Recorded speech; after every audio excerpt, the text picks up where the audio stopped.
note lagi ya. Silahkan absen ulang ya. Tadi bagi yang baru datang juga, silahkan tulis NIM, kemudian underscore nama ya. Silahkan absen ulang. Ya. Sambil saya share screen.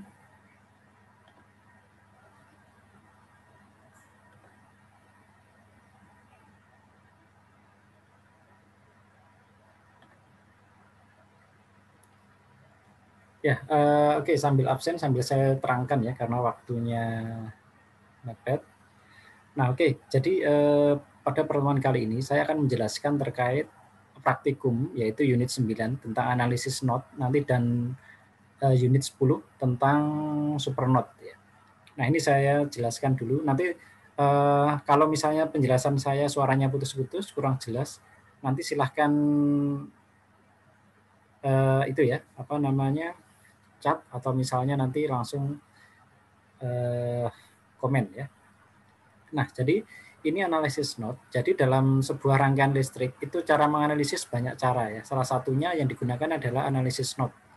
Nah, node ini seperti simpul ya. Nah, jadi analisisnya, jadi kita menggunakan pertemuan. Jadi kalau minimal ada 2 komponen ya. Nah, di antara satu komponen dengan komponen lain itu dihubungkan oleh sebuah konektor ya, kabel atau kawat atau konduktor lainnya. Nah, di situ ada simpul. Nah, di penghubungnya itu. Nah, itu namanya node. Nah, ini ya, ini dasar teori, silakan dibaca. Nah, saya langsung ke rangkaian ini. Ya, jadi di rangkaian ini ada rangkaian yang utamanya ada ini ya, sumber tegangan bebas, kemudian ada hambatan R1, ini amperemeter ya, ini voltmeter. Nah, kita ini sebagai pengukur saja, tapi dalam rangkaiannya ini adalah sumber tegangan yang penting, kemudian R1, ini ada R2, hambatan kedua, kemudian ada R3, hambatan 3, dan ada sumber tegangan V2. Nah, jadi di dalam rangkaian ini ada 4 node. 3 node itu ini A, B, C, dan 1 node lagi ada di ground. Ground itu yang ini ya. Ini ground. Nah, ground itu tidak hanya di sini. Ya, ground itu semua dari sebelah sini sampai sini ini ground semua. Nah, cuma dilambangkan dengan ini ya, garis putus-putus, yang atas lebih panjang, yang bawahnya lebih pendek ya. Nah, seperti ini. Nah, ini namanya node referensi. Ground ini sebagai node referensi. Nah, sedangkan ABC ini node-nya ya. Nah, ini yang bukan node referensi. Nah, kita lihat node itu terbentuk setidaknya ada sambungan antara 2 komponen. Di sini ada sumber tegangan, komponen tegangan, kemudian di sini ada hambatan. Antara hambatan dan tegangan, nah ini ada node A. Kemudian di sini ada 3 pertemuan ya. Di sini ada simpul atau titik percabangan. Di sini ada yang dari R1, kemudian dari R2, dan ada dari R3. Ketemu di sini. Nah, ini node B. Kemudian node C itu antara R2 dan sumber tegangan 2. Nah, ini ada node C. Nah, yang lain, yang bawah ini semuanya ground. Nah, jadi di sini kalau nanti ada pertanyaan, berapa node yang terbentuk dalam rangkaian ini? Nah, itu ada 4 node ya. 3 node itu A, B, C, dan ditambah 1 node referensi. Nah, seperti itu. Nah, sedangkan di sini amperemeter, kemudian voltmeter ini hanya pengukur ya. Dia tidak masuk dalam sistem analisis rangkaian. Ini saya masukkan sebagai pengukur saja. Nah, oke. Nah, kemudian cara bagaimana menentukan besarnya arus. Nah, di sini kan yang diketahui kan sumber tegangan di sini. Nah, jadi kalau mengukur sumber tegangan di sini V1, itu kalau kita menggunakan voltmeter atau multimeter, probe positifnya yang warna merah itu ditaruh di titik A, sedangkan probe yang warna hitam di ground. Ya, selalu ke ground. Nah, ini namanya VA. Sedangkan VB berarti probe positif dari voltmeter ditaruh di B, kemudian probe negatifnya ditaruh di ground. Ini adalah VB. Kalau VC, probe positif di C, probe negatif di ground. Itu kalau VC. Kalau VAB, nah bedanya VAB sama VBA beda ya. Kalau VAB berarti VA dikurangi VB. Ya, kalau ngukur VAB bagaimana? Probe positif itu di A, probe negatif di B. Itu kalau VAB. Kalau VBA, B-nya dulu, VBA berarti pro positif di B, pro negatif di A. Ya, kalau VAB berarti arus itu dari A ke B. Kalau VBA arus dari B ke A. Jadi berbeda ya. Nah, kalau VBC juga begitu. Berarti B ini didulukan, berarti arus dari B ke C.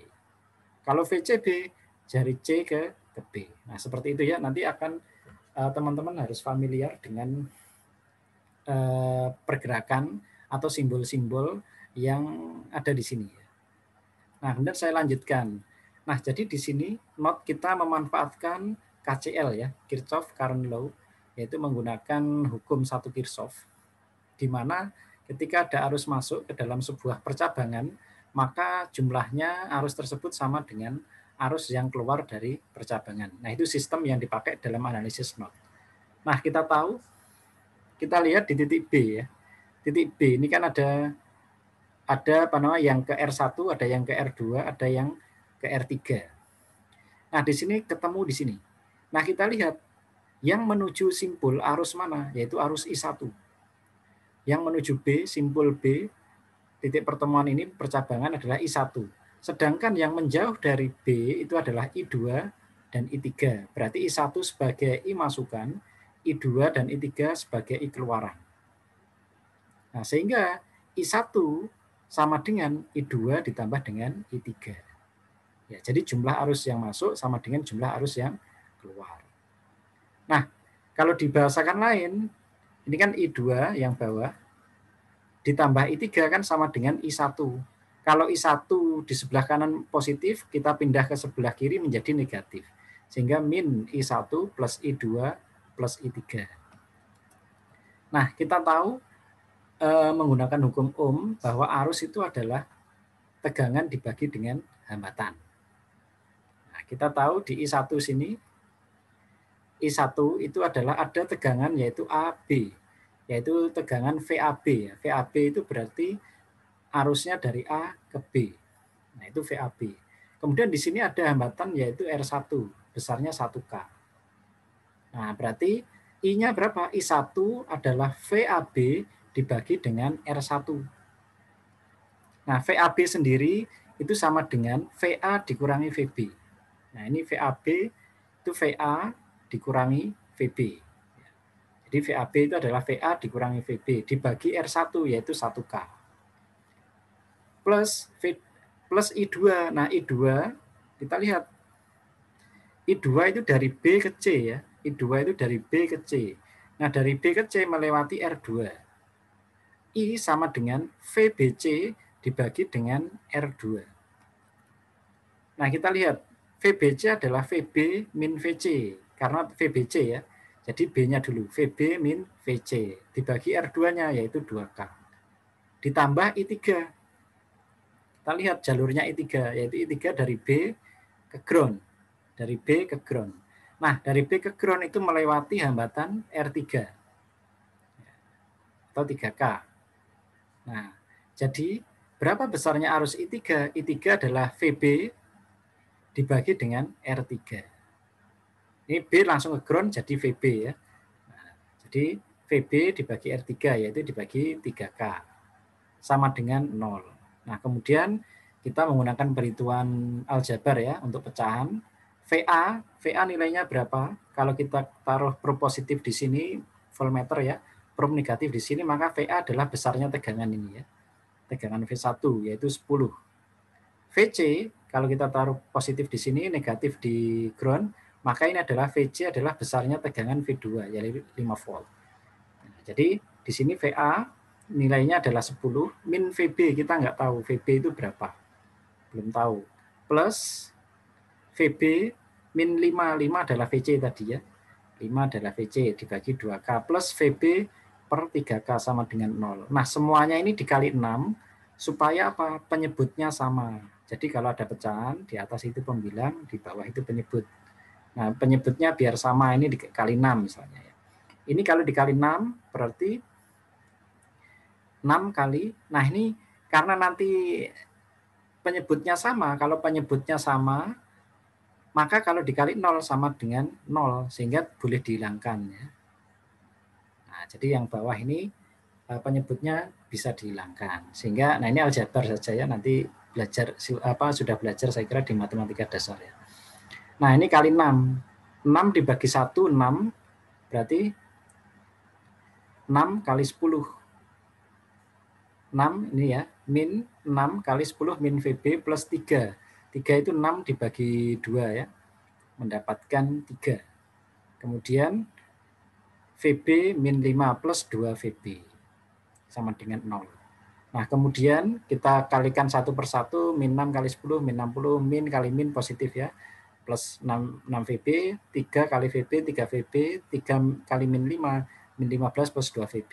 Nah, yang VB ini, yang sama variabelnya VB dijadikan 1 menjadi 11 VB. Nah, 11 VB ternyata min 15 sama min 60 itu adalah min 75, pindah ruas ke kanan jadi 75. Akhirnya min 11 VB sama dengan 75. VB adalah 75 dibagi dengan 11. Hasilnya adalah 6,82 volt. Jadi VB adalah 6,82 volt. Nah, kita belum selesai. Kita mencari I1. I1 yang ini. I1 adalah besarnya VA dikurangi VB dibagi dengan R1. Yang ini ya, I1 ya rumusnya. Sebelah kanannya minusnya nggak ikut. Ya, I1 adalah VA min VB per R1, yaitu 1K. Nah, VA-nya 10, VB-nya 6,82 dibagi 1K. Nah, hasilnya 3,18 bagi 1K. Kalau misalnya pembaginya itu 1K, satuannya nanti menjadi miliampere ya. Karena per 1000. Ya, satuannya menjadi miliampere. Nah, ini 3,18 miliampere. Kemudian I2 juga begitu, VB min VC per 2K. I2 dilihat dari sini ya. I2 VB min VC per 2K. VB-nya sudah ada, VC-nya sudah ada. Ya. VB-nya 6,82 min 5. Kemudian R2-nya 2K. Nah, ini dapat 1,82 bagi 2. Hasilnya 0,91 miliampere. Sedangkan I3 VB dibagi 3K, 6,82 bagi 3, 2,27 miliampere. Nah, ini perhitungannya ya. Nanti silahkan dicocokkan dengan hasil simulasi ya, menggunakan ECS. Apakah sama? Nah, untuk nanti perhitungan, ikutin ini aja. Nanti di copy paste saja, tapi ditulis lagi. Ya, ini jadi tidak usah menghitung dari awal, ini sudah saya sediakan, tapi silahkan nanti dicocokkan dengan hasil simulasi. Apakah sama? Kalau berbeda, nah itu seperti apa, kenapa? Apakah ada yang salah? Nah, silakan. Jadi ini sudah perhitungannya, nanti tidak perlu menghitung lagi. Silakan dicantumkan di laporan ya, sambil buat belajar. Nah, ini tadi gambar yang saya jelaskan tadi, silakan dibuat di ECS ya. Nah, oke, silakan langkah-langkahnya seperti ini. Kemudian hasilnya nanti taruh di sini ya. Dari ECS didapat VA-nya berapa, VC-nya berapa, VB, nah hasil perhitungan yang sudah ada di dasar teori tadi silakan dimasukkan sini, kemudian dibandingkan dengan ECS. Sudah seperti itu aja, kemudian dibuat videonya ya, dalam proses pembuatan rangkaian ini dalam ECS. Ya, oke, itu di unit 9. Sekarang unit 10. Unit 10 ini terkait dengan supernode. Nah, kalau tadi analisis node, sekarang supernode ya. Nah, ini kalau tadi kita bicara node itu cenderung menggunakan KCL ya, Kirchhoff Current Law atau hukum 1 Kirchhoff. Nah, kalau yang supernode ini kombinasi ya, hukum 1 dan hukum 2. Nah, contoh rangkaiannya ini. Jadi ada sumber tegangan V1, kemudian ada 5 hambatan R1, R2, R3, R4, dan R5. Kemudian ada sumber tegangan lagi di sini. Nah, ini agak lebih detail ya. Nah, nanti mungkin bagaimana secara teorinya nanti akan saya, insya Allah akan saya buatkan videonya ya, penjelasan terkait node ya, analisis node mungkin dan tambahan supernode. Nah, di sini nanti prakteknya tinggal ngikutin ini aja. Jadi rumusnya silakan ditulis ulang. Jadi tidak perlu membuat rumus baru. Nah, jadi ini di node B ya, di titik B kita tahu I1 menuju B, I2 dan I4 ini menjauhi B, berarti I1 adalah I masukan, I2 dan I4 adalah I keluaran. Sehingga I1 sama dengan I2 ditambah dengan I4. I1, I2 ditambah I4 sama dengan I1. Kalau I1 pindah ke kiri menjadi minus ya. Menjadi minus. Nah, nanti silakan diperhatikan sendiri. I1 sendiri adalah VAB, yaitu VA dikurangi VB dibagi dengan R1. Ini ya. I2 VBC, VB dikurangi VC dibagi dengan R2. I4 VB ke bawah dibagi dengan R4. Nah, seperti ini ya. Nah, kemudian untuk menghilangkan penyebutnya, maka penyebutnya disamakan sehingga dikali dengan 2. K ini nanti dikali dengan 0 juga hilang. Ya, sehingga seperti ini ya. Ini kan dapatnya kalau sudah disamakan penyebutnya adalah 1. Ini dikali 2 kali 2 kali 2. 2 dibagi 2, 1. 1 kali VB jadi VB saja ya. Nah, seperti itu. Ya, kurang lebih. Jadi penyebutnya. Nah, ini nanti yang penting sama penyebutnya nanti jadi seperti ini. Ya, penyebutnya kalau sudah sama 1K dikali 0 itu 0. Sehingga tinggal ini min 20 plus 5 VB min 2 VC. Sehingga kita dapatkan persamaan 1. Yaitu 5 VB min 2 VC sama dengan 20. Ini variabelnya ada VB dan VC. Kita belum tahu berapa nilainya. Ya. VB dan VC kita belum tahu. Nah, kemudian kita mencari lagi persamaan 2, yaitu dengan menggunakan not atau simpul yang C. Tadi kan kita menggunakan B. Sekarang yang C. Nah, kita lihat arah arus. Yang menuju C yaitu I2 ya. I2 menuju titik C. Sedangkan I3 juga menuju titik C. Sedangkan I5 menjauhi titik C. Berarti masukannya adalah I2 dan I3. Sedangkan arus keluarnya adalah I5. Ya, sehingga I2 ditambah I3 sama dengan I5. Ya, jadi seperti ini. Nah, I5 sama dengan I2 ditambah dengan I3. Nah, kemudian I2 dan I3 sebelah kanan di ruas kanan itu positif, kalau kita pindah ke ruas kiri menjadi negatif. Min I2, min I3 plus I5. I2 sendiri, ya kita lihat.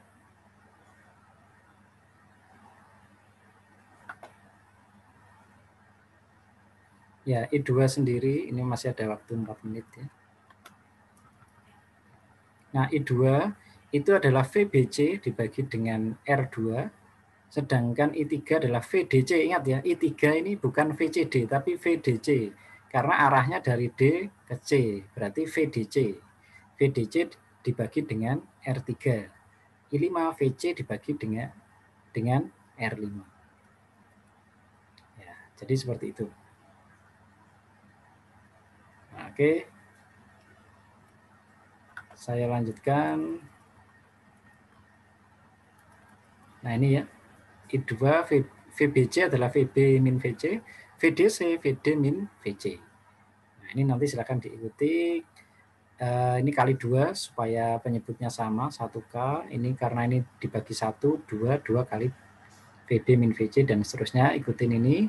Nanti akan ketemu persamaan kedua, yaitu min 2 VB plus 5 VC sama dengan 10. Ini sehingga kita menggunakan, karena ada 2 persamaan linear ya, yang dimana variabelnya yang pertama VB, yang kedua adalah VC. Ini ada 2 persamaan linear. Cara menentukan berapa besarnya VB dan berapa besarnya VC yaitu menggunakan kita yang paling mudah adalah eliminasi ya. Kita melakukan eliminasi terhadap 2 persamaan ini. Nah, kita hilangkan yang VB-nya. Untuk menghilangkan VB yaitu kita perhatikan kalau yang persamaan 1 ada 5, persamaan 2 ada angka 2. Kemudian yang atas kita kali 2 kali silang ya. Yang bawah kita kali 5. Sehingga kita dapatkan yang atas 10 VB min 4 AC sama dengan 40, yang bawah min 10 VB plus 25 VC sama dengan 50. Nah, ini supaya VB-nya hilang, maka 10 dan min 10 ini ditambah. Ya, 10 VB ditambah min 10 VB hilang ya, 0 ya. Nah, kemudian di sini mendapat 21 VC sama dengan 90, VC sama dengan 90 dibagi 21, yaitu didapat 4,29 volt. Nah, VC-nya dapat, VB-nya kita belum dapat. Nah, VB kita bisa menggunakan persamaan 1 atau persamaan 2. Nah, ini di sini saya contohkan persamaan 1. Nanti VC 4,29 ini dimasukkan di sini. Ya, ini ya.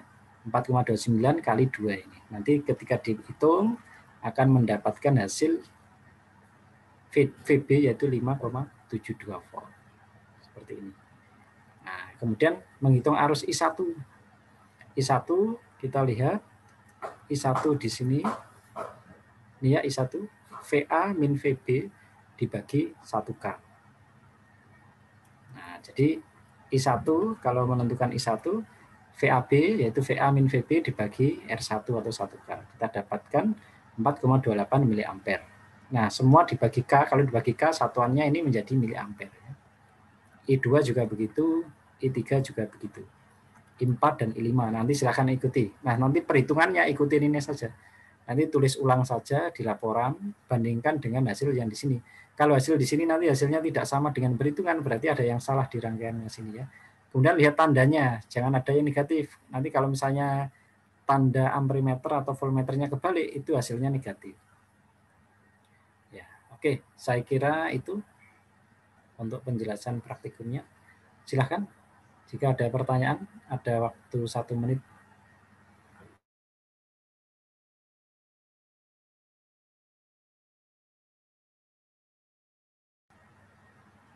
Ada pertanyaan? Ya, kalau belum ada, silakan nanti bertanya di forum ya, di learning atau di grup. Saya kira cukup sekian pertemuan kali ini ya. Kita lanjut nanti via WA. Ya. Atau Herianto mau bertanya? Ya, saya kira. Oh ya, cukup ya. Waktunya sudah habis. Sekian dari saya. Assalamualaikum warahmatullahi wabarakatuh. Waalaikumsalam warahmatullahi wabarakatuh.